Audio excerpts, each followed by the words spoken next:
I am joined by Maria Moran, world kettlebell champ and all-round amazing human. Hello. Thank you for coming on. No problem. Absolute pleasure. So, you need to tell us a bit about your background and how you got into Kettlebells? Kettlebells I started about 7 years ago. I work as a dog groomer and eventually got into a kind of bent over hunchback lady posture with my elbows out and my arms forward from working all the time. And I had set up by myself, so I was at that place where you're trying to build a client base. Right. So you're just taking every dog that comes, even when you should just go to bed. And you're just, working flat out. Finally got to a point before Christmas one year where I was standing nearly in tears with the pain in my back and my arms, just going, how am I going to finish this dog? So I thought, always had strong legs, always did running and karate and all that, but never had much upper body strength. So I thought, I've got to get strong arms. I've seen those kettlebell things, I'll give them a go, and then if that doesn't work I'll do something else. But I said I'll try that. So found 3 different places that were near me, tried one guy and stayed with him for about 10 weeks, and he used to train on the seafront in Clontarf. It's gorgeous. Nice. Absolutely gorgeous. But then changed to a guy in town, Wild Geese, Dave Hedges inside there, and first class I was like, oh my god, I love this place. So that was it then. So I'm there now about 7 years. And at the start it was just the basic strength and conditioning, the circuits and just general fitness. And then after that I started doing the competitions. I was like, you can do competitions and this stuff? Okay, I'm in. And then the first few I did were just long cycle.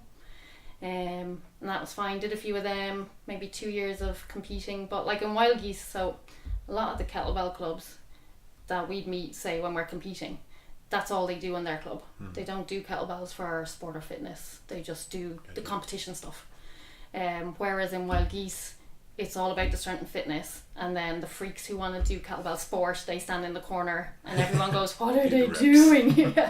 Why do they do the same thing over and over again? And even us in the corner are going, we don't know either. It's just something is wrong with us. Please help us. Love repetition. I get startled by change.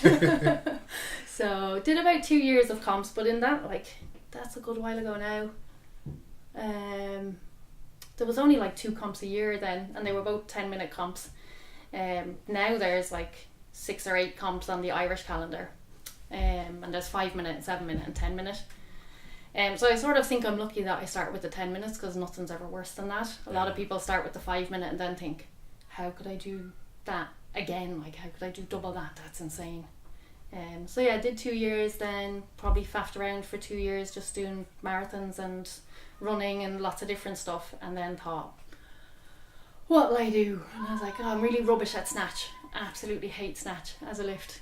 Never ever liked it. And I was like, right, well I'll do that, because it was new, and I got kind of used to everything in the gym, and I was wanted a new challenge that I could be a complete beginner at. Absolute beginner. And I was like, oh no. Oh, let's lift a snatch, damn. So 3 years ago I went into Dave and I said, right, I'm going to train for snatch, I'm going to be world champion, and I'm going to get 230 reps. And he went, why? And I was like, because I think I can. And he's like, okay. So I started training in January, and about 2 weeks in I just thought, holy crap, this is horrible. This is so bad. So for about 18 months it was the most awful thing in the world. And then it got a bit better. But that's just all. A bit.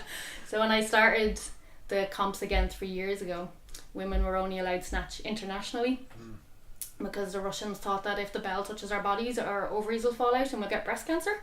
So it's better, well, I think we should be just lucky to get out of the kitchen, really, as far as they're concerned. I tried not to burst my shit laughing. But the Russian women, it's all snatch, so the bell doesn't touch your body at all. Right.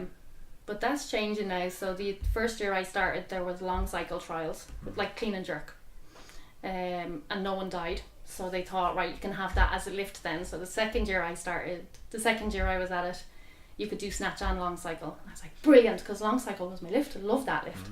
And now we're allowed to use both our arms, 2 bells at the same time. No one's died yet, but it's early days. So now we've got long cycle, clean and jerk, 1 and 2 arms, and just jerk 1 and 2 arms as well. So they're trying to They're trying to slowly add more stuff in. Yeah.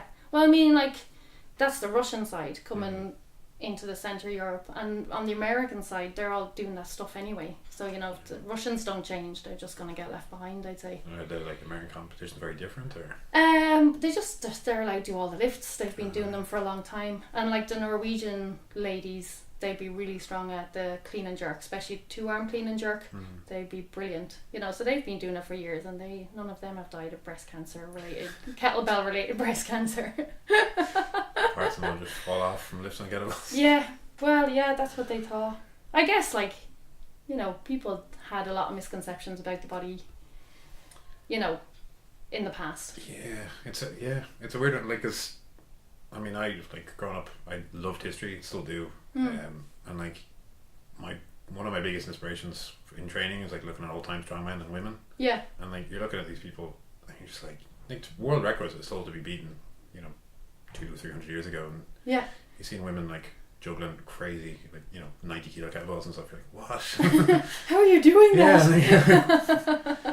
Yeah, like I would always look at them, and then it's like so much stuff we forgot, and then kind of had to relearn. Yeah. I think it was like that was the problem in a lot of places, where it's like this weird misconception of like, oh well, that hasn't been done, so we just won't do it. Yeah. And then someone justifies it in a really weird way.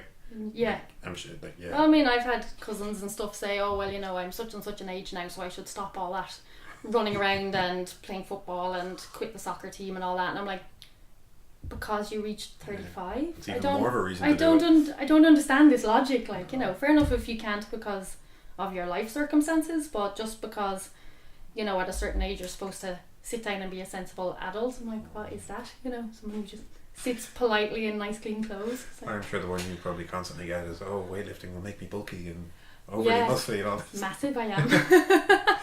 It actually slimmed me down more, like toned me up, because see, that's like that term, toned, it's like I always go off on these mad rants at people when they say like, oh, I'd like to get more tone. So I'm like, you're forgetting the word that comes before that. It's muscle tone. That's 2 words. And you're forgetting the really important bit. And it's like, people do think if you lift weights that you're going to get big. But actually, like when I started kettlebells, I used to tell people it was the best thing ever. Like, I just loved it in there, because you're getting your like cardio, your flexibility and your strength training all in one. And in Wild Geese it's like a 45-minute session. I was like, how is this even possible? Like, but you know, the bell is moving you in ways that you're not expecting, and it's such a weird weight to like move in like odd ways. For anyone, I'm hoping most people listening know what a kettlebell is, but it's essentially like a cannonball with a handle. All different sizes. And now you're getting really odd, silly shaped ones. Oh yeah, but sure, people are always going to want fancy things, you know. Yeah, that is true. We're lucky if we have ones with paint on them in Wild Geese. It's like, they're well loved. That's a sign of a proper gym. Yeah, they're well loved. Absolutely. So you're always suspicious if you walk into a gym and everything's very clean and tidy. Yeah, like, I mean, I don't know about you, but like my local gym recently got kettlebells over 24 kilos and I freaked out. I was like, I saw a 44 bell. I was like, I'm not alone.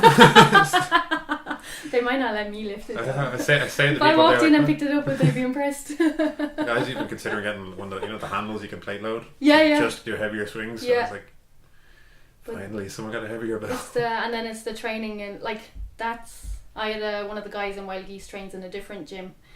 When he can't get in, and like that, there was kettlebells, but they were locked away. You had to ask to use them, and if a certain instructor wasn't there, even to use them by yourself, then you weren't allowed to use anything over the 16.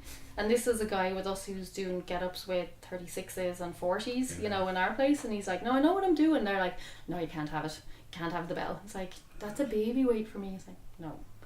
The same as the people who make you wear shoes doing kettlebells, and the people who don't let you use chalk doing kettlebells. I had a great rant with you over Facebook about wearing the Vibrams, the 5-finger or 5-toe shoes. That's one that, like, I always joke at weightlifting, like, people who are new to weightlifting about, or like, you always hear like, oh, you should wear shoes because, you know, you drop the weight, it'll crush your feet. And you're like, if you drop like kettlebell example, if you drop 40 kilos, like, but even an 8 kilo bell dropped on your foot is like, I'm 6'5", so probably with my hand out of my head is probably 8 foot off the ground. So if I drop it even an 8 kilo from there, that's gonna crush my toes. Yeah, absolutely. Even with a steel toe, it's still gonna hurt. I've dropped a 5k plate on my foot. That was really sore. But I went to a kettlebell class. It was kettlebell mixed with, what was it? like some fad that was on at the time, like some these weird circuit. Yeah, you got these DVDs and you followed along with a different workout every day. So they had made this class of a combination of the two. Oh, I'm raging, I can't remember the name of it, but we went just for the laugh anyway. And I just worn a pair of boots, like, because I was like, went training bare feet, happy days. And I walked in, she was like, right, set yourselves up on your mats. I was like, grand. And then she came down, she's like, you're not wearing shoes? I was like, no, I'm going to train my bare feet. And she was like, I'm not sure we can allow this. And I'm like, so the first bit was just like jumping jacks and lunges and stuff. But then when it was time to pick up the kettlebell, she came over and insisted that I wore my shoes. Insisted. I was like, they're not even proper training shoes. And I said, why? And she said, oh, it's insurance, like if you drop the kettlebell. She said, as she's wearing her Asics with the mesh on the top. I was like, yeah, because your Asics are really gonna stop a kettlebell. Yeah, I had a rant with someone over Facebook or some social media thing, and I just always send out the link to the International Powerlifting Federation's standard deadlift shoe, which is a pair of socks. Oh really? Yeah. Oh, maybe I should do that. I just send them, like, there you go. I happily lift in my bare feet, like if they would let me, but they won't. So I used to lift in my Vibrams, and then I found out in February at Comp down in Cork that actually they're specifically mentioned in the international rules that you can't wear Vibrams. And I was like, oh, okay, so I just lift on my cons now. But I'm like, if you have any good barefoot shoe companies, sponsor Maria, do it now. I think even, if we just had the barefoot ones that weren't the toes, maybe it's the toes that freaked them out. I have all sorts of different ones I've tried over the years because I'm mad at it. I mean, no shoes on me now. Yeah. Horrible dirty feet on me, but I know the inside of all my runners are dirtier than the outside. You have to put them on going into shops and stuff. But I mean, like, it's changed my feet hugely. Like, I mean, you can even see the spread on them. Like mine were so crowded, and now like the actual room between them, like that toe's non-existent at the end of it because of it. Yeah. But yeah, I mean, it's like the weird obsession with having to wear shoes in training just kind of blows my mind. Just having to wear them at all, like, you know, because I'll walk my dogs around the park and stuff at home in my bare feet, and the amount of people who go, are you in your bare feet? Yeah. It's like, but what if you stand in dog poo? It's like, well, I watch where I'm going, but you know, even if I do, I'll just wash it off. Oh no, I couldn't bear that. Wash my feet. You do it anyway. Or like, what if you stand on a stone? That'll be really sore. Okay, grand. Yeah. It's like, then I just watch the ground a little bit more. Yeah. It just feels so much nicer. Yeah. No, I much more prefer it. There's actually, the guy's name is Casey, the owner of Wildfoot, a gym up in the north. He just finished only a few days ago. He walked from the most southerly point of Ireland to the most northerly point barefoot. Oh really? Yeah, did cool. it on his own. I think it was like 22 days or something. Yeah. That's good going. Awesome to see. Like, I think he actually got pretty lucky because he started right at the heat wave began. I think he burned his feet. God, yeah, melty feet. Yeah, the tarmac was melting off the roads. Yeah, I think that was the problem. Like, I think tar actually stuck to his feet. Yeah. Which wouldn't be too fun. But he'll have lovely feet now. Yeah. You know, that all that toughening up. Leathery skin with hobbit feet. Yeah. No, I work barefoot all the time as well because it's just so much cooler. Yeah. You know, and then once you get used to it, like year before last, I would have been barefoot nearly the whole summer, and several times I'd be going to town and I'd get to the corner, leave my house, get to the corner of the road and go, oh shit, I should probably wear shoes, and then go back.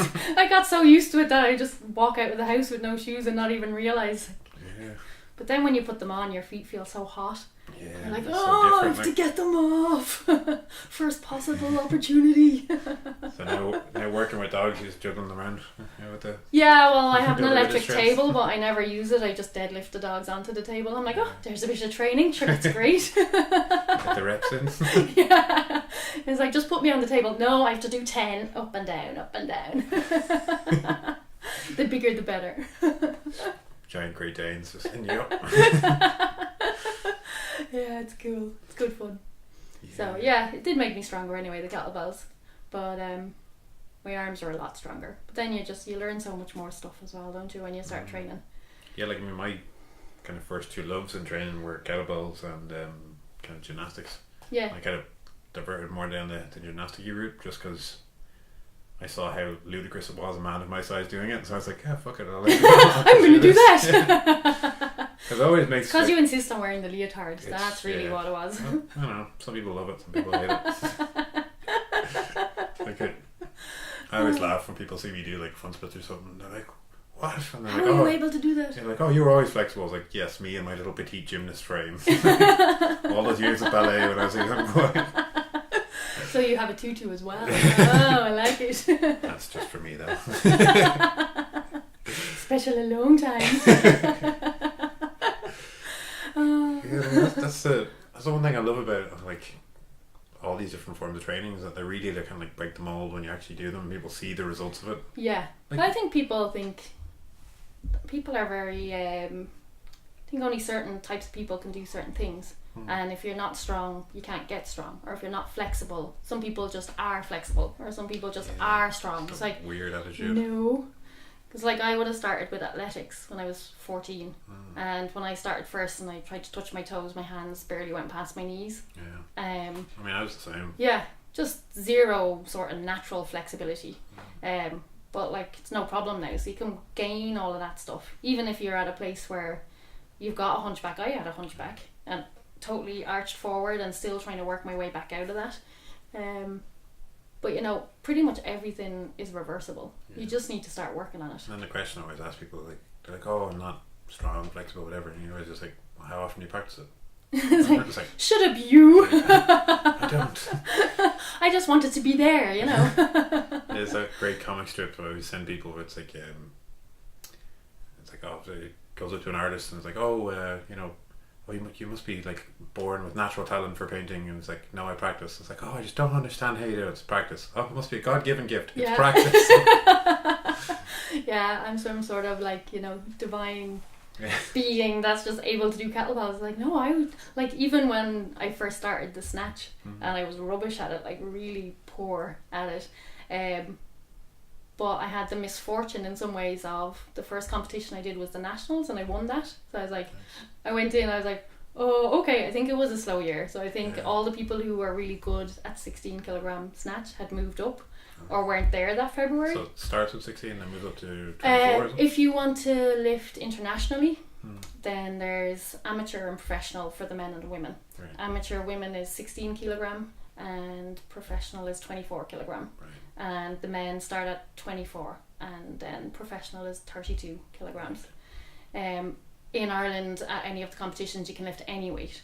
But if you want to then get on the Irish team and lift in Europe or at the Worlds, then you lift a 16 or a 24 as a woman, or 24s and 32s as man. Yeah. But yeah, I was rubbish, and I went into the nationals thinking, just don't embarrass yourself now, just get up there, lift quietly in the corner, hope no one sees you and you'll be fine. And then I won and I went, what the hell just happened there?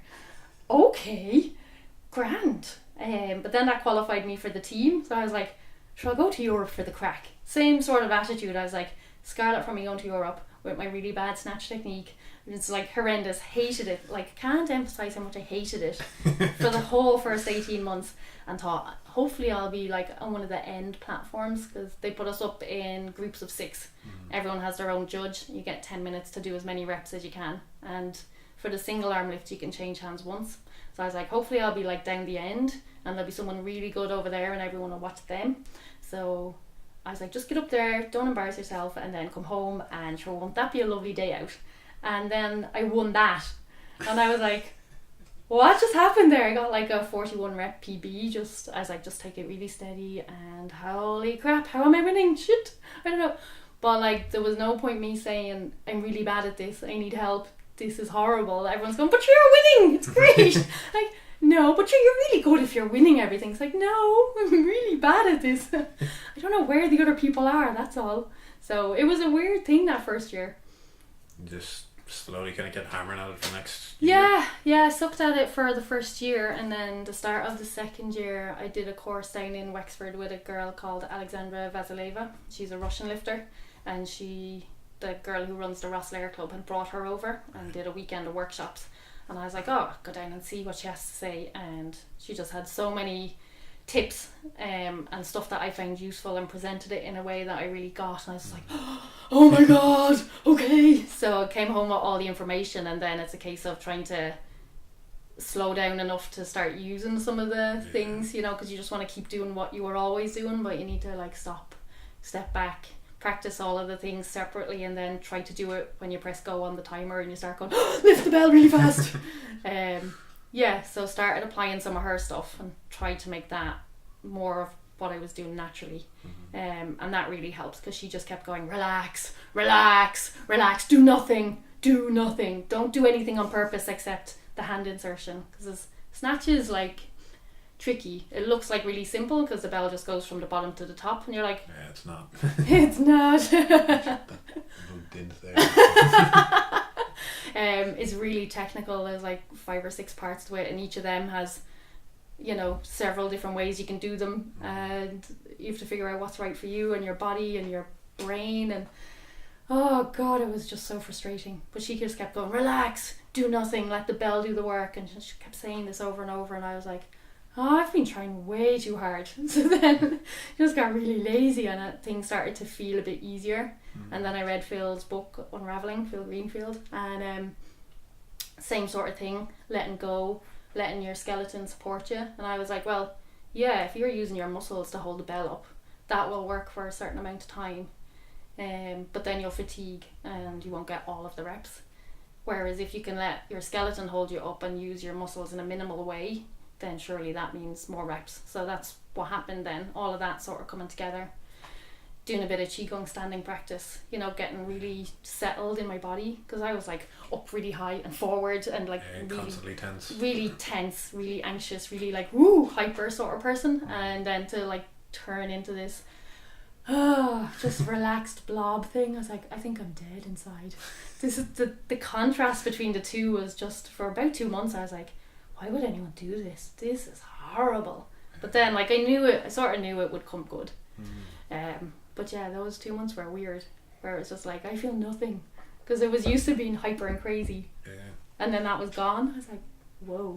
Yeah, like that really messes with people's heads. When I, like, the few people I've showed like powerlifting to for the first time, like even just something as simple as a deadlift, where they kind of, I think like the modern fitness world is used to like, oh, I gotta do loads of reps and hammer this out and do a big circuit and feel, it's all high intensity, go, I have to feel the burn, like worn out after it, and you're like, okay, there's 3 reps, now stop for 5 minutes.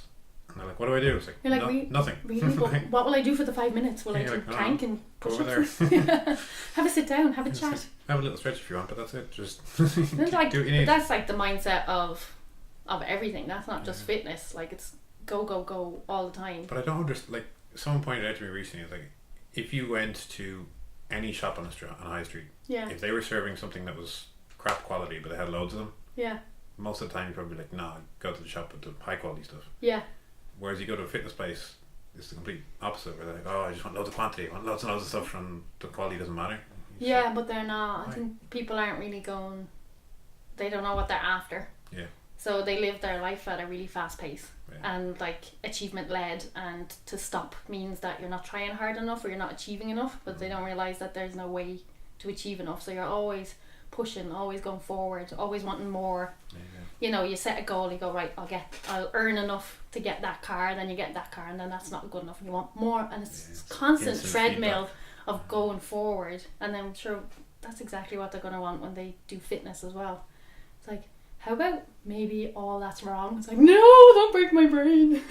See, like, I love what you're talking about with the snatch, where it's like you invested so much time and energy on the skill of it, and that's something that people just completely ignore. And you look at the snatch, you're like, okay, sure, who would do that? Like, I was miserable. Well, like when the first year I started, I didn't have any option but to do snatch if I wanted to go international. Like, it's really weird, it's real serendipitous, because if it was the following year, I would have been allowed to do long cycle international, so I would have never done snatch, because I hate snatch. Absolutely hated it. But like, I've got so much from approaching that, I guess, and from tackling it. I'd say like that carried across into all the other areas. Oh, everything. My whole life, my whole life has been ruined and rebuilt since I started snatch. It's mental. Because it starts picking, especially like the way I decided to do it, which is letting go and trying to do everything as relaxed as possible and getting just into my skeleton. Like, you have to tackle all the reasons that you were tense and holding on, you know, and some of them were just busy and work and stuff, but then, you know, you're going to have loads of past historical emotional stuff as well, so, you know, all that started coming up and I'm like, I just want to snatch, what the hell. So yeah, it was a whirlwind, and all of that was really unexpected. I just thought, because training was always my happy place, that's where I go to, where I don't think about anything else, and then everything started coming into that world. So yeah, it's rewarding, but it's been like long and it's been difficult. Yeah, it's like, I've chatted to, obviously not many world champions, but I've chatted to a good I still few. find that hilarious, by the way. Well, I mean, you're the one who did it, which is... I know, but I don't understand it, like, especially the first year, because I was atrocious. But it's not a beauty competition. You don't have to have a pretty snatch to be world champion. I mean, so like with, I don't know, if you're a world champion boxer, I mean, it doesn't have to be pretty, you just have to get the end result. Yeah. And I don't know, like, I'm just someone who really likes to train hard. Like, I'll always do my best at training, even if it's just a circuit class or whatever. I'll always try my best and want to do as well as I can. And for me, then, that just resulted in me being world champion. You know what? I didn't really have to up the ante. I just had to do the specific lift the way I normally train, and then that was good enough. Showing up. Yeah. And that's it, like, it's consistency. That's the thing that baffles a lot of people. Like, oh, how do you get good at it? Whatever. It's like, just keep doing it. You just do it. Do you remember when you were a kid, like, and you figured out you could whistle, or you could do the whistle with your fingers in your mouth, and that's all you did 2 for days like non-stop doing or it. 2 weeks. You're like, new toy, oh! You know, that's the same way I am with like fitness stuff or anything new. But we don't really do that as adults. Yeah, it's. I've had a lot of arguments with people about, you know, introducing play for adults. And Yeah. like, a lot of people are like, oh, play, stupid or whatever. So, fitness should be serious and all this. Like, I mean, I've probably said it a lot of times in this podcast, but you don't watch any 2 kids in the street playing a game that they've just made up. Yeah. They're I saw 2 serious kids. about it. 2 kids outside a chipper waiting for their mum and dad, and it cracks me up when people talk about kids' fitness classes, because I'm like, just leave them alone. You can't make them stay still. Give like, them a space that they can play in. 2 kids outside a chipper kicking it, playing football with a tissue. So they're trying to kick a flat tissue around the ground. Yeah. I was like, and you know, where does it start going wrong from there? Where they're just irrepressible, moving, twitchy things to people who don't want to move, or You just lock them in a room for 8 hours a day and tell them not to move. yeah, sit down. Then when they come home, Do your you're homework, like, sit down. Get off of that, you hurt yourself. Yeah. And Yeah. don't be running around, you hurt yourself. There's a lot of that. Yeah. I mean, it's like I've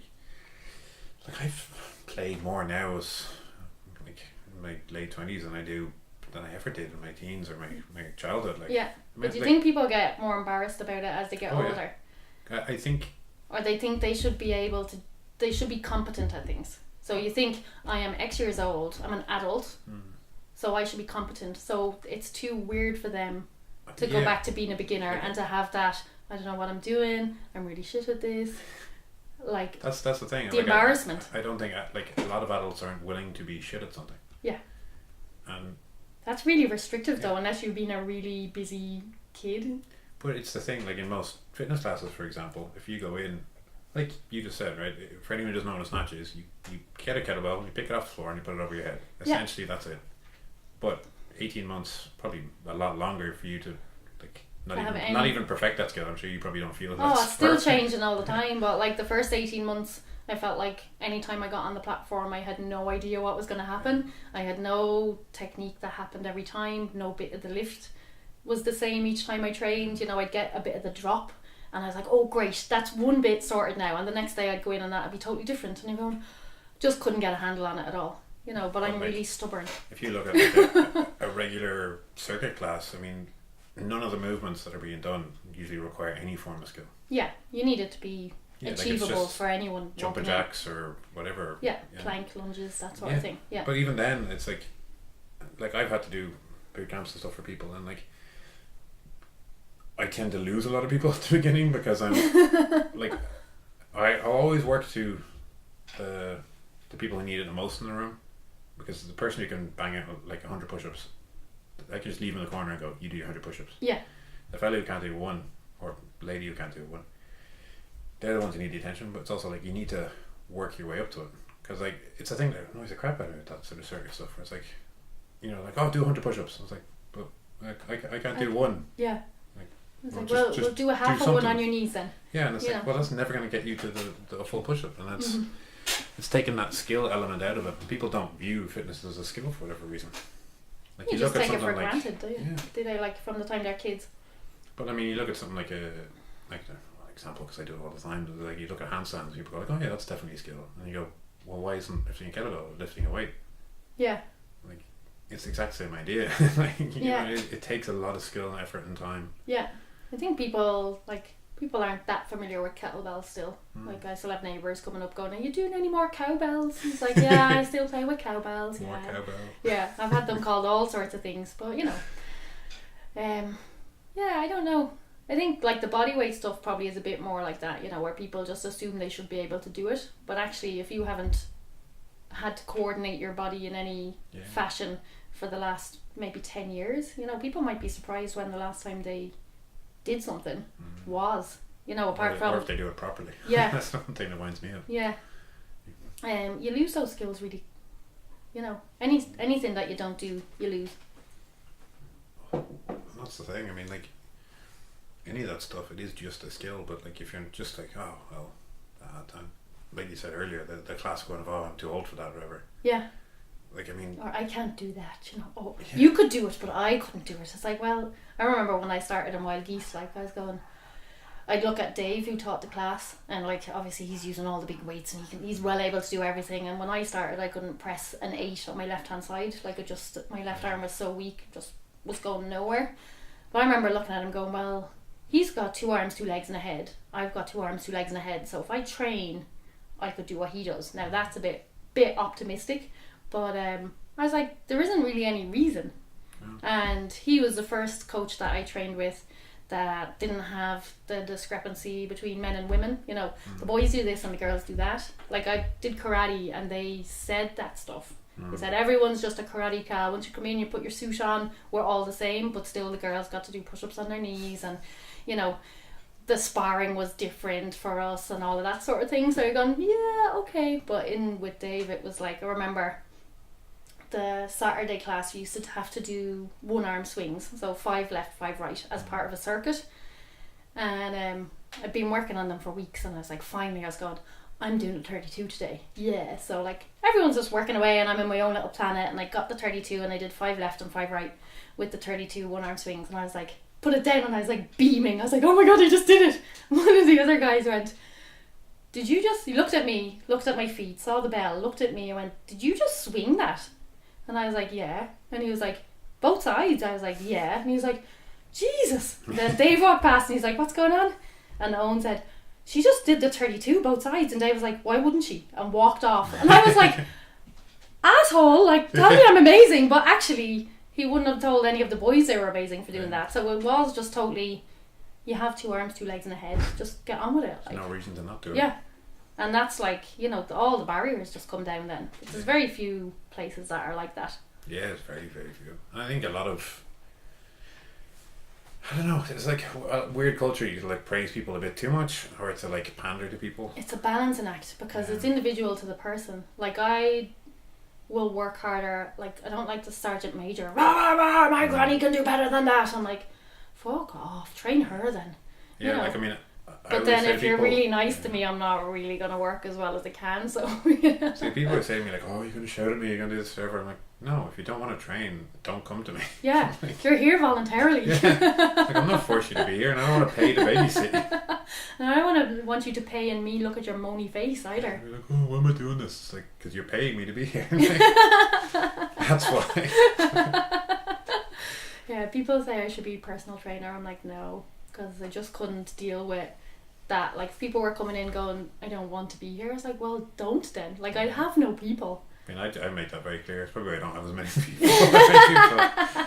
But the people you do have, did they work? Yeah, they work their asses off. Yeah. And that's all I'd ask for. I mean, yeah. like, if I'm there, if I can see someone can do more, I'll say it to them. Yeah. But if I know they're pushing, then I'll just shut up. Yeah. And I think that's the same sort of culture as in Wild Geese, like, you know. That's, I mean, I hugely Dave doesn't have to shout at us, and we push each other because you're looking at who's ever beside you and thinking, well, if they can do X, well, I should be able to do that or more, you know. And we all sort of push each other. It's like friendly competitiveness, you know. I mean, that's positive peer pressure. I wish I could find the article because I'm always ranting about it, but I remember reading a thing years ago called like creating a strong environment. It was about some old time strongman gym that had set, I think it was like 4 or 5 world records that are still to be beaten.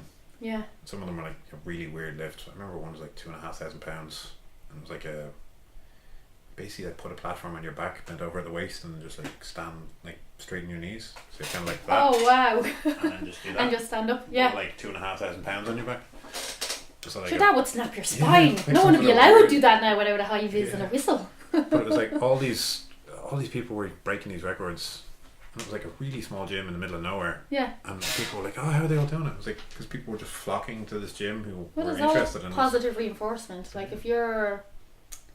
There was studies, they do them in the army, where if you've got some weaker people in the group, they can drag down the average of the group. So all the better people, if you get all the good people together, then it'll all stay high. But if you've got like moany sort of people who have to be helped, like they just drag down the whole productivity of the group. You know, so it's probably the same thing. Those guys are all out in that little gym by themselves. Nothing else to do for a start. Yeah. That was our escape from like whatever life was going on. And then they were all in this little bubble where they're all probably improving bit by bit every week and feeding off each other. Yeah. And no one was saying this can't be done. It was like, well, we did X kilos last week, so let's do X plus a half a kilo this week and see. And then one fecker would get it and the rest would be like, oh damn it, and trying to catch up. It should be the attitude when you're training people. It's like, you know, you just train people. If you want to do whatever, pull up, push up, kettlebell swings, whatever, you're like, okay, everyone starts from zero, so if you can do it, you can do it. If you can't, you can't. Yeah. And there is that weird thing of like, oh, we'll just keep you safe and you'll do this little thing and you'll pick up your tiny little dumbbells and do that, or like I've actually quoted like or talked about you in numerous boot camps because ooh, I'm famous. Yeah, I can do guest appearances. I love it. Just come in like a 40 kettlebell, just like doof, there you go. The thing sorry to interrupt. Go on, go for it. I was doing one, 2 ladies stopped. I'm like, oh, like this kettlebell's very heavy, and it was, I don't know, 10 or something. Yeah. And I was like, no. And they're like, oh, but like, and I was like, you know, girls can't do these. Yeah, and they're like, oh, you know, we're really struggling. And I was like, I know it's difficult now, but like with time you will get better. And I was like, you know, I know a female kettlebell competitor who's easily swings around the 24. They're like, what? I was like, yes, that's like those 2 plus that. And they're like, Jesus, that's a lot. And I was like, oh, but is she like really big, bulky? And I was like, no, yeah, that's what they probably expect. Yeah, I was like, no, she's built like a whippet. Like, it's like you look at me and I'm the same. It's like, yeah, I pick up heavy weights quite a bit, but it's like, you know, you gotta. Yeah. People have got like detached from their body and what it's able to do, and now they're afraid of their body and what it's able to do, and they want it all to be prescribed. Like, you know, fix me, help me. It's like, you own your body. Like, you should know it better than anyone else. You might not know how to train yourself from zero to do a pull-up, but you should know what it feels like to be in your body. But I don't think most people these days have any awareness. Yeah, there's a very weird connection of like the brain and the body. It's like your brain's something else separate that's back here and watches what goes on, and your body's just that thing over there. But and that's why I found Phil's book so fascinating, because like obviously when you think about it, it's all one. You can't separate your emotions from your brain, from your physical self. It's all like, you can't get away from it. It's all in one book. It's you, like but like it was the first time that I'd read stuff that was saying like, you know, if you're sort of avoiding stuff in your life, it might show up in these muscles because you're pushing things away, or you're sort of holding yourself back when you walk, so maybe your quads are tighter than your hamstrings. And I was like, oh my god, like it's real, like it's actually in my body. And I was like, whoa, cool. So yeah, my brain exploded. That was brilliant. Yeah, and I mean, it's like, I love pointing it out to people, because I mean, like you'll see it in so many different things. Like, oh, someone gets depressed, and, you know, the shoulders round over and head falls forward. Like this, the whole thing slumps forward, and then the digestive system is working hard. Like, we're all so aware of it, but we're just like, oh no, that's just that thing. Yeah. No, that's you. That's your body. But I think like if people then started getting in touch with their bodies again, they would have to take responsibility for what was going on, and I think that's a huge problem, because no one wants. I have a friend who moved up from Cork, and she's a doctor, and she was like, nobody wants to take responsibility for what's going on with them. They just want a pill. You know, you have diabetes, it's not it's the one you caused yourself, you know. And they're like, well, just give me a pill for that. And she's like, no, like we can manage this with diet and exercise. Like, You can get rid of it. It's like, you need to fix me. And she's like, no, I don't. You know, you have control of this situation. Yeah. I think people are just hugely afraid. Yeah, and I think a lot of people are afraid of, I don't know, I think we kind of like talked about earlier, like they're kind of afraid to suck at something, and then it gets to the point of like, oh, like my body's hurting because I'm not doing this, and it's like, oh, well, I don't want to go and put in the work because Well, it's going to be crap at the start. Like if you spent the last 5 years maybe sitting on the couch or just going from work to home to the pub, you know, you're going to be crap at whatever it is you do. So you just need to accept that when you're starting and go, right, you know, it took me 5 years to get out of shape. If I give myself 5 years to get back into shape, that's a minimum. You know, I should just, you know, but actually the bonus is it doesn't take that long. Once you start at it, you know, it should take... That's a sensible approach. It's like weight loss, you know. People like gain weight over whatever many years and then they're like, oh, I want it all gone for my bikini body in 8 weeks or 12 weeks or 6 months. And you go, well, would it not be more achievable to say it took me 3 years to put this 2 stone on if I give myself the goal of having it lost in 3 years? And actually it'll happen much quicker than that, but you know, just be realistic about it. But people just want stuff now. Yeah, that instant make it happen. gratification. Yeah, like I've had a lot of awkward conversations with people about diets and stuff. They're like, Oh, this just- thing and that thing and that thing and this thing, and you're just like, no. It just doesn't work that way. yeah, there's no quick... Yeah, people just want the easy way. Yeah, instant fix for things. Yeah, because people ask me about my nutrition and what I eat and stuff, and I'm going, well, they're like, oh, what sort of calories, and you do protein shakes? I'm like, no, I just eat food. It's like, do you want to try my protein shakes? It's like, no, I'll just eat food, Really? thanks. No idea what calories I eat every day. I just eat a lot because I'm very hungry all the time, but just eat as much as I want when I want it, and I'm lucky to have very intolerant guts, so I can't eat processed food, can't eat dairy, can't eat nuts, can't eat most fruit, you know. So actually it turned out most of the junk food is what sets me off, so I just eat, which is a blessing and a curse, I guess. yeah, it's like, oh, but I want crisps. I just like meat, potatoes, veg, gluten-free bread and stuff, plenty of meat and potatoes, veg, and just off you go. That's the thing I always say to people, like, oh, you know what, Just eat clean. what's Do a great most of your diet shopping from the veg department. dude, like, the thing I always say to people is like, eat what your grandparents used to feed you. Yeah. Like meat and veg, that's it. Yeah. Like, it's not complicated. Yeah. Yeah, like, I mean, reading a massive thread. But the other things are in shiny packets. Yeah, and this thing says healthy, and you're like, Yeah. yeah, because they're selling you shit. It's like, how many ingredients are on the back and how many of them do you not know? And then it's like, oh, and how shiny is the wrapper? That's another good one. It's like, first of all, if it's in a wrapper, you're probably pushing it, and then if it's really shiny and has like fancy letters, then it's like, no. Like, my dinner tonight will be 3 ingredients: potatoes, pork, and butter. That's it. Like, you know, it's not a crazy combination of stuff. And, Yeah. you know, But it's easier on the body. and it works. Yeah. Absolutely. Yeah, I mean, like, I think nutrition again. That's a big one. I think people not wanting to take ownership over it, and again, instant gratification, like oh, but this tastes so good. You're like, well, you can have a bit of it, just don't have it every goddamn day. But it's so delicious. But you know, then they're just probably avoiding other things. Yeah, so eating food to not cope with whatever is going on. So like, I can understand why people don't go there. You And know. willing to put in I think a big one, again, coming back to the whole skill side of things, people aren't willing to put in the time to learn how to cook. But it's so easy. Yeah. Like, I'm not very good at cooking. I don't do anything fancy. I just fry things and then boil potatoes. Yeah. Because I was over with Phil and he was like, oh, I said, well, we get fish, and he's like, I don't really do fish. I was like, but do you eat fish? He's like, yeah. And I was like, all right, well, I just get cod or salmon or something. And he was like, I don't know what to do. I was like, well, you have a frying pan. Let's see if we can't figure this out. And he was like, oh, okay. It's just the fear, and I don't do that, and you get in a rush. Well, like, as humans, we're like designed to try and be as efficient as possible and to be as lazy. You know, that's like in our genes. Path of least resistance. Yeah, but then you can get in a rut, so you need to shake things up a bit as well. I mean, that's the excuse I always give to people when they're like, oh, well, I can't cook or blah blah, or I don't have time, whatever. I'm like, get a slow cooker, put in some meat, put in some veg, turn it on, walk away. When you come home from work, it'll be ready. And it'll be like the most delicious thing you've ever Yeah, tasted. you're like, oh, slow And cook, you get whatever. to feel all smug. And you I take cooked fancy my pictures. own dinner like a legend. Like, yeah, and people just get really fearful of it, and like, oh, I gotta eat this thing and that thing. I mean, all like, you see some people like, oh, the packaged meals and all this stuff. You're like, just fucking cook some food. Yeah, but like they're rubbish. First of all, they wouldn't be big enough for me. I'd need about 3 of them. Yeah.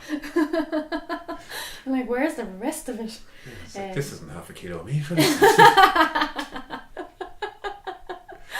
Oh, it's funny.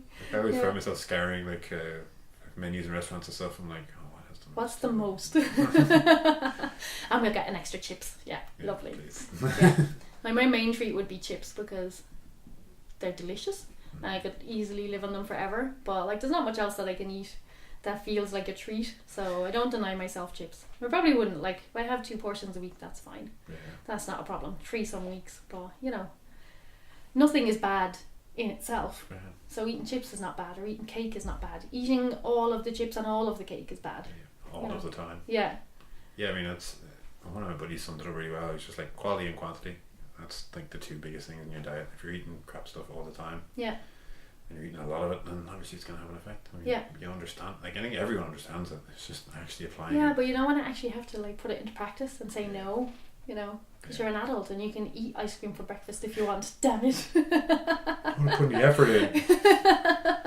But like, it's a vicious circle then, because if you give in to that like not exercising because I don't feel like it tonight, or you know, I'll just have a takeaway because it's so delicious, then you have it and you've got a little bit of happiness, but then you get the guilt, and then actually in your body, even if you didn't feel guilty about it, your body is not happy with what's going in, and it's setting off all sorts of, like, I know if I have alcohol, the next day is definitely a lot sadder than any other day, you know, going, oh, okay, and even maybe 2 days. So you just have to be aware of that. But people, you know, it's a vicious circle then, because then you feel bad. So then you think, oh, what will I get to perk myself up tonight? Oh, I'll have some drinks and a takeaway, and then, you know, spirals downwards. Yeah. But it's hard work to turn the ship around, you know.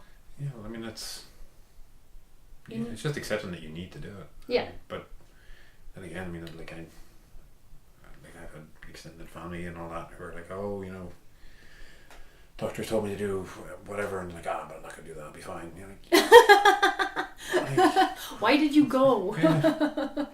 Like, if you're the mechanic and I told you, like, paid a professional. That car is going to explode, and if you keep driving the way you are, you'd like, okay, I'll just keep driving. Get that fixed. Yeah. It's like, it's weird when it's people's own, like, you would think that your body and your mind and yourself would be the most important thing that you have. It is the most important thing that you have. For sure. But you know that would be your top priority when you're making any decision. But it just seems to be like bottom of the list for so many people. It's weird.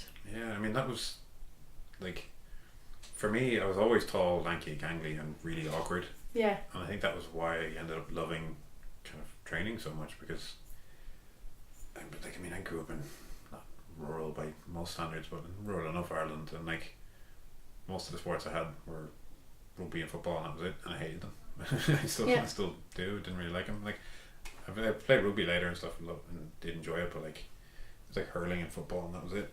And I just didn't like it. I didn't enjoy it. I didn't really see the point. I was like, the ball's there. Why can't I just pick it up and run away? This is a stupid game. Yeah, it's like, I was just really uncoordinated. And then in my 20s, I found martial arts and found other stuff that I was like, I can learn how to move my body and I can do this stuff. Like, yeah, martial arts is weird at the start though, because the moves are nothing like anything that you do in normal life. Like, that was I think why I love jiu-jitsu so much, because it was the first one that I done where there wasn't a that's just snuggling on the floor. Just really aggressive cuddling.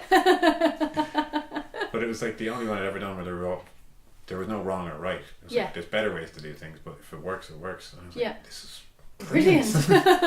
I'm in. Yeah, and I was like, I still remember, like, I mean, that I was 22 when I got my first ever cartwheel, and like, so many people did them as kids and stuff. I was just terrified of them. It's just way too uncoordinated. A lot of people don't like going upside down. Yeah, you know? It was like at 22 for me to do it. I was like, did you see that? Did you see what I just did? I remember I was doing it in a capoeira class, and I was just like, yeah, okay, keep going. Like, no, I need a parade. Did you see that shit?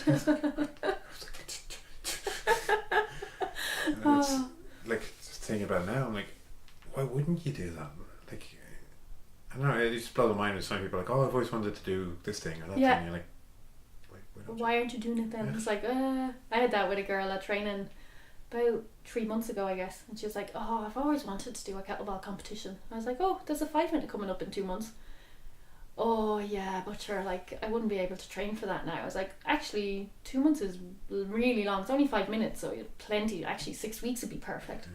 And she's like, oh, but so I wasn't trying to bully her into it at all, but every excuse that she put up, I was like, but that's, you know, you can totally work that out. Like, that's not actually a barrier. That's okay. We can sort this. And she was like, oh, okay, so maybe I will. And I was like, maybe she won't. But she did, and she got gold in the lift that she did. Nice. And now she's like, I was like, oh, how do you feel? And she's like, I'm going to crush them all. I was like, holy crap. So we woke we were woken the beast. So I was like, oh, okay. She's like, if anyone beats me, they're going down. She said, I used to be really competitive when I was a kid. And then that went dormant for a while, and now it's awake again. So it's going to be really fun to see how she goes. But like, I don't know what was stopping her. You know, because she comes training all the time. She sees people doing kettlebell sport and she's like, that's something I've always wanted to try. Even just one competition. Okay, come on then, do it. I think that can be, like, for a lot of people, it's the fear of failure. Like, you can be crippling before you even start. It's like, oh, but what if I fail at whatever. I mean, even you're kind of saying it about your first like major kettlebell competition that you kind of want to be tucked away in the platform. Don't look at me. I want to be seen losing, then you win. And you're like, I don't want to be seen winning either. Oh, it's all gone horribly wrong. That's just the Irish in you. Yeah, definitely.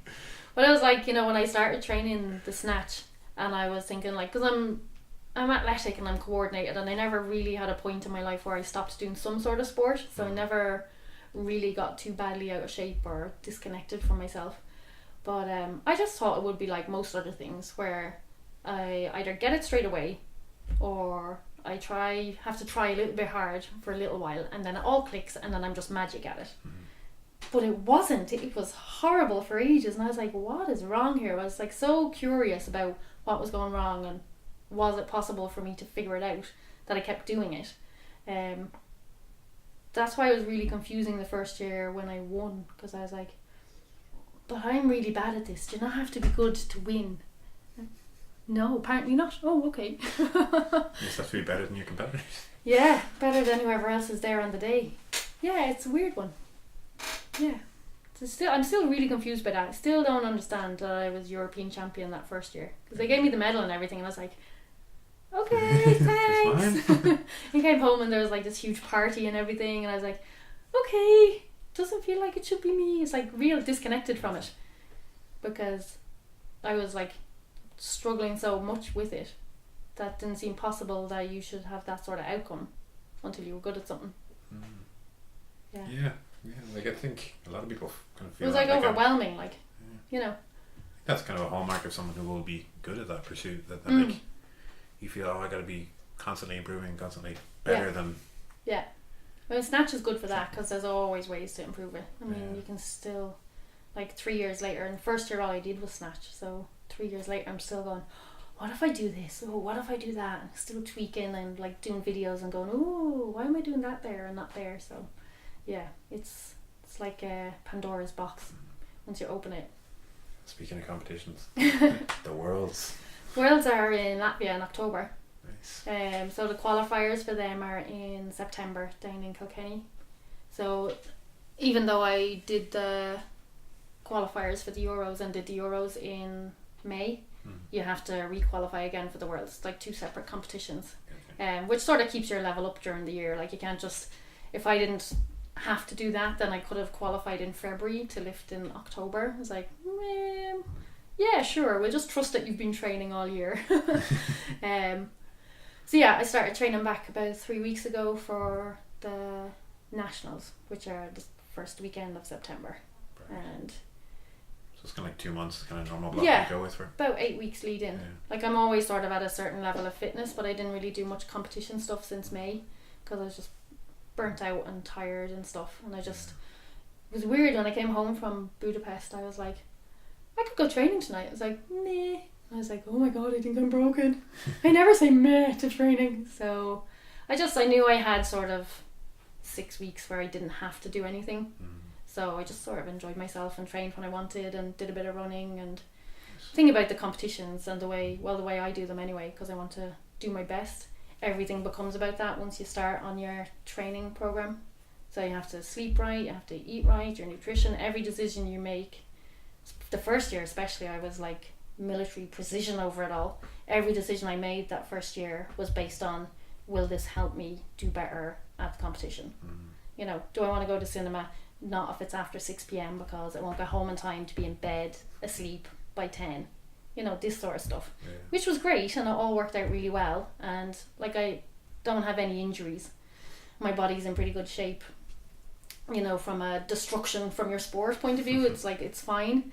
But then it's like your whole life gets sucked into that. So, you know, it's the sacrifice and it's balance. So the second year then I was like, how much of this stuff do I actually have to do? Then I started being a bit more relaxed with some things, and it still went really well. So I was like, this year I was going, do I even have to train? It's like, oh, apparently I do. So in Budapest, or in Hungary at the Europeans, there's a girl that I've been, the two of us sort of compete in the same weight category with the same bells. Like, since I started, it's been me and her sort of going head to head at all the meets. Right. And she'd say to me, I'll get you at the Worlds. And I'd be like, oh Jesus, I better train, she's going to get me. And then she wouldn't get me, and I'm like, oh, okay, that's fine. But in Hungary, we both tied for reps in two of our lifts. We both got exactly the same reps, but she's lighter than me, so she won. And I was like, damn it. But also, like, I was delighted because you should have seen the smile on her face. Like, her head nearly split in two after finally beating me. I was like, oh, I can't really begrudge it, but you have to get crushed now for the Worlds. Next time. So the Worlds are in Latvia. They're the last one was Korea, wasn't it? Yeah, in Seoul. Yeah. That was amazing. Absolutely amazing. Just marveling at the pictures. It's like, oh, this is awesome. Yeah, if you ever get the chance to go there, it's unbelievable. I thought it would be sort of crazy, you know, really high energy and hyper and people everywhere all the time, but it was actually quite calm. It's really, really well organised. Food is amazing. The people are all just really calm. Even though it's like a massive city, absolutely massive, there's loads of green spaces. They're all still really in tune with their bodies. Like, every park you go into, there's groups of people doing Tai Chi or movement classes or Qigong stuff. Just like, they've got the balance of everything right, and they're all still seem to be quite community based still. So you'll see loads of people walking down the road like linking arms, and on the subways they'll like hold hands with their family, whoever they're with. All the food when it comes out is on little plates, so you don't get, I order my dinner and you order yours, and I guard mine like this. This is how I eat anyway, guarding it viciously with a knife. It's all like little plates, and you take bits of everything and everyone shares. So it's like they kept all of that sort of community home values. Just transferred into a big city. Still have all their traditions. Like, even when you look through all the skyscrapers at the end of the big long street, there's like, you can see the mountains, so they're still really close to nature. You can get to the national park on this huge national park with loads of mountains on their subway system, and you're just going, this is brilliant. So I was like, thought I'd go over and just go overwhelmed, but I was like, I'm in love with this place. I never felt so relaxed anywhere, because I'm not really a city person. Unbelievable. So I was like, everyone should go, only that it's so far away. They're really friendly though, and so like, we were like Egypt at the metro, like the subway machine every time. You know, you think we'd have it figured out by the end of 2 weeks, but we didn't. Still there with our money, and then if you take too long, it just cancels your thing and spits all your money back, and you start again. And you can feel the queue building up behind you, and you're thinking, if this was Ireland, they'd be out for blood at this stage. And they're just, you turn around going, and they're just like, yeah, that's okay, take your time, figure it out, you know, get your ticket, you need to get on the train. It's like, do you not need to get home? Yeah, but, you know, get your ticket. You're doing your stuff. Just really lovely. It's like, oh, okay. Then the minute I got home, got off the plane in Dublin, and everyone has their wheelie cases, and they're like, rushing through. They're in this like 45-degree slant forward, trying to get to passport control first, and you're like, and I'm home. Everything just went, the anxiety, the stress. So like the travel wasn't too much of a burden going over there to No, the travel was really good. I was worried about the food, because the nutrition stuff, I like to be really just straightforward. Before the comp, after the comp, I'm like, I don't mind. I ended up eating just like lots of chips and chicken, but worked out fine. And it was a great place, and the competition went really well. There was a lot of people travelled for that. The first year I did the Worlds, it was in Kazakhstan, and not many people went there. You went to Kazakhstan for it? Yeah. Amazing. How's that? It's mad over there. I wouldn't be too bothered about going back there, but I did eat horse, so So that was the first. I had horse in Switzerland. I just got it in a little in Switzerland. Damn it to hell, I went to Kazakhstan. They have it in Switzerland. So the two major cities in Kazakhstan are Astana and Almaty, and we were in a place called Aktobi, which is 3 hours flight back towards Ireland from either of those places. Wow. So it's really, really tiny. It's sort of like going to Athlone, if Athlone was in the middle of Kazakhstan, and if it was made of neon. So it was really vast and dusty and just big roads, not especially friendly. Open desert steppes sort of place. Yeah, that sort of thing. Yeah, I mean, I've always been.